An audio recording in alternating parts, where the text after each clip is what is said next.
Good morning. Let's talk about this report out of Montana that came out February the 2nd, 2022. DPHHS announces 5-year plan to keep children at home with families. Missoula, Montana. The Department of Public Health and Human Services announced the approval of its Family First Prevention Plan, which aims at keeping children and youth safely at home with their families. When foster care is needed, helps ensure that they are placed in the least restrictive, most family-like setting appropriate to their special needs, according to the release from DPHHS. The following was sent out by the Department of Public Health and Human Services. The Department of Public Health and Human Services Director Adam Meyer announced today the approval of its Family First Prevention Plan by the Federal Children's Bureau. DPHHS becomes the 19th state to have their plan approved. The 5-year plan emphasizes prevention services aimed at keeping children and youth safely at home with their families, and when foster care is needed, helps ensure that they are placed in the least restrictive, most family-like setting appropriate to their special needs. It is a culmination of over 3 years of Child and Family Services Division staff partnering with the stakeholders to implement the Family First Prevention Services Act in Montana. Our goal is to continue to modernize the child welfare system and enhance prevention services to strengthen families to prevent abuse and neglect, Meyer said. All children deserve the opportunity to grow up in a safe, stable, and nurturing family. The plan represents meaningful steps towards better aligning federal child welfare policy with this critical vision for Montana's children and families.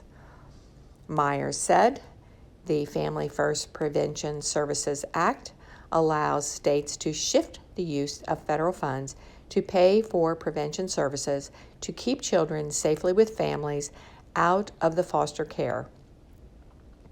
In the past, this funding could only be used after a child was in the system, but now it can be used to help children stay safely in the home and prevent removals.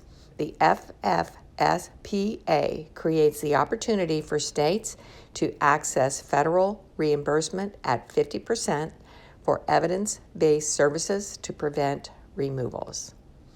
The FFPSA authorizes new optional Title IV-E funding for a time-limited prevention services for mental health services, substance use treatment, and in-home parenting skill training. These evidence-based prevention services and programs may be provided for children who are candidates for foster care and their parents or caregivers. In Montana, 85% of children in foster care are in a family setting, with 50% placed with family members.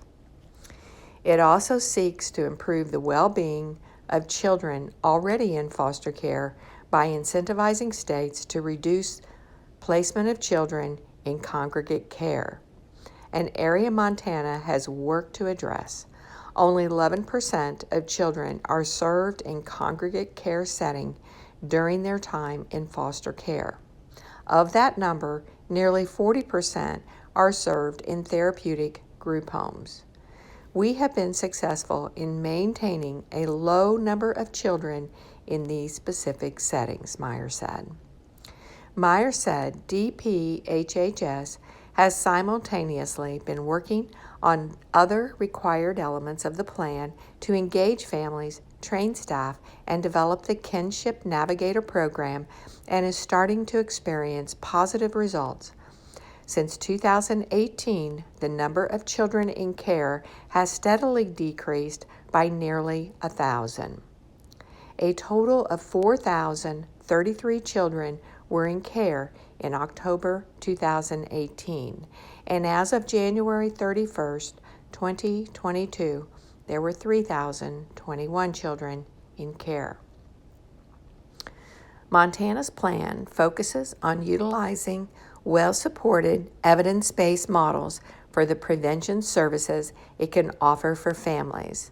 For example, parents or caregivers of children who are candidates for foster care will be eligible to receive approved evidence-based mental health and substance abuse prevention and treatment services from a qualified clinician for up to 12 months.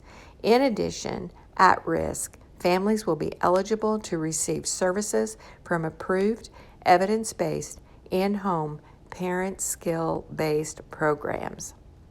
One example is parent-child interaction therapy, a program appropriate for families with children who are between 2 and 7 years old and experience emotional and behavioral problems that are frequent and intense.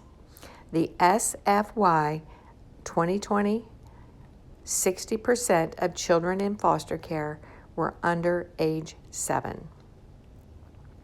Meyer said the utilization of this model can improve parenting skills and decrease child behavior problems and is shown to be particularly effective with the age range of children who are at greatest risk of entering foster care. We are excited about the new opportunities presented in this plan that will better serve Montana children and families. Meyer said, these efforts will complement existing prevention efforts our staff implement as part of their daily work to keep kids safely in the home. We credit the hard work of our staff has put into the development of this plan and their commitment to continuing to collaborate with partners across the state as we work together to make meaningful and long-lasting improvements.